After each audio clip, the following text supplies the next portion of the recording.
어느 날 집안의 공기가 갑자기 흔들리기 시작합니다. 아무도 문을 열지 않았는데도, 아무도 길에서 소리를 지르지 않았는데도 벽 너머에서 사람의 목소리가 들려옵니다. 멀리 떨어진 도시의 연설이, 바다 건너의 음악이, 전쟁터의 소식이 내 방 한가운데로 들어오는 순간입니다. 라디오는 그렇게 태어났습니다. 눈에 보이지 않는 파도 위에 말을 실어보내며 세상이 처음으로 동시에 연결되던 순간을 만들어냈습니다.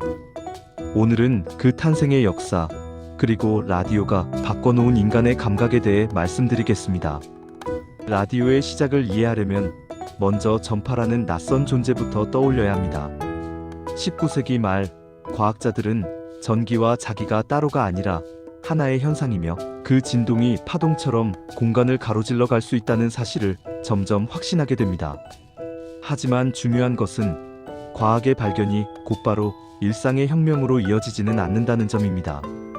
전파를 이해하는 사람은 많지 않았고, 전파로 무엇을 할 수 있는지도 처음엔 분명하지 않았습니다.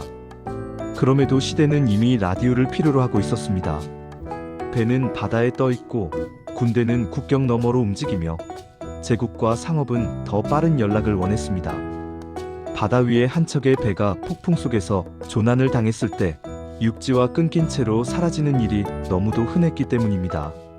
눈에 보이는 전선은 바다를 가로지르기 어렵고 깔아도 끊어지기 쉬웠습니다. 그러니 공기 중으로 메시지를 보내겠다는 발상은 단순한 낭만이 아니라 절박한 필요였습니다. 초기의 무선 통신은 지금 우리가 아는 라디오와는 달랐습니다. 음악도 목소리도 아닌 짧은 신호와 점, 선의 조합으로 정보를 주고받는 방식이었습니다. 누군가의 말을 그대로 보내는 것이 아니라 암호로 바꿔보내는 통신이었습니다. 그러나 인간은 곧 욕심을 냅니다. 신호가 아니라 목소리를 보내고 싶어 합니다.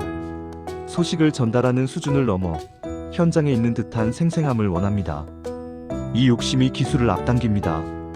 전파를 안정적으로 만들고, 잡음을 줄이고, 더 멀리 보내고, 더 많은 사람이 한꺼번에 받을 수 있게 만드는 과정에서 라디오는 통신에서 방송으로 방향을 틀기 시작합니다.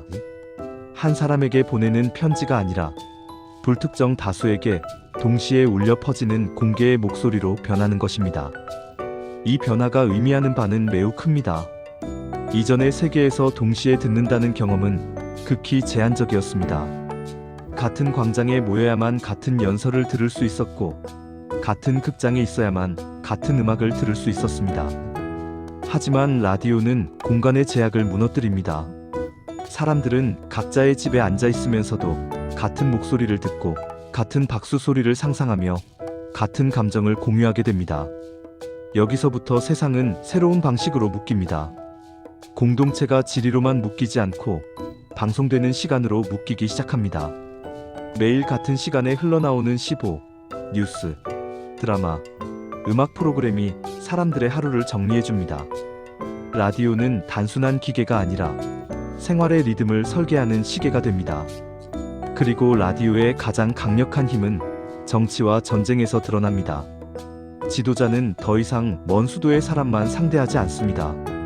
라디오는 지도자의 목소리를 마을과 농가, 공장과 항구까지 데려갑니다. 종이에 인쇄된 연설문은 읽는 사람만 읽지만 라디오 연설은 듣는 순간 감정을 움직입니다. 목소리의 떨림, 잠깐의 침묵, 강세와 속도가 메시지의 설득력을 더합니다. 이것은 새로운 형태의 권력입니다. 동시에 전쟁 속에서는 라디오가 생명줄이 됩니다. 군함과 항공기, 부대 간의 연락이 빨라지고 전황과 경보가 더 넓게 전달됩니다. 그러나 같은 도구가 언제나 같은 방향으로 쓰이지는 않습니다. 라디오는 위로와 정보가 되기도 하지만 선전과 왜곡이 되기도 합니다. 연결은 축복이면서도 위험입니다. 한 번에 많은 사람을 묶을 수 있다는 것은 한 번에 많은 사람을 흔들 수도 있다는 뜻이기 때문입니다. 그럼에도 라디오가 사람들의 마음을 오래 붙잡은 이유는 아주 개인적인 경험 때문입니다. 라디오는 눈이 아니라 귀로 들어옵니다. 귀는 일을 하면서도 열려 있습니다. 밥을 지으면서, 바느질을 하면서, 공장 기계를 돌리면서도 들을 수 있습니다. 즉 라디오는 생활에 섞여드는 매체입니다. 신문은 멈춰서 읽어야 하지만 라디오는 움직이는 삶을 방해하지 않고 곁에 붙어 있습니다. 그래서 라디오는 단지 정보를 전달하는 기계가 아니라 외로움을 달래는 동반자가 됩니다. 밤늦게 혼자 있는 사람에게 라디오의 목소리는 세상이 아직 깨어 있다는 신호가 됩니다. 먼 곳의 음악은 다른 삶이 존재한다는 증거가 되고, 생방송의 긴장감은 내가 거대한 세계와 이어져 있다는 느낌을 줍니다.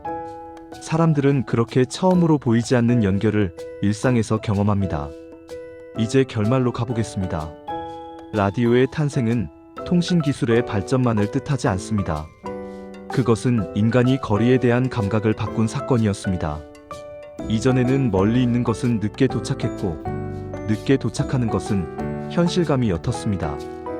하지만 라디오는 멀리 있는 일을 지금 여기에 일처럼 들리게 합니다. 이 순간부터 세상은 더 넓어지는 동시에 더 가까워집니다.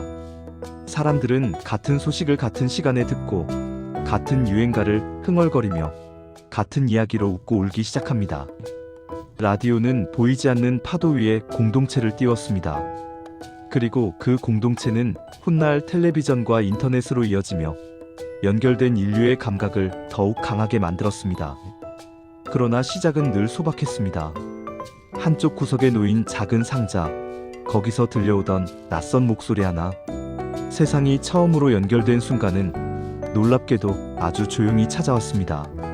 그 조용한 혁명이 우리의 귀에 남긴 흔적을 오늘 영상에서 함께 확인해 보시기 바랍니다.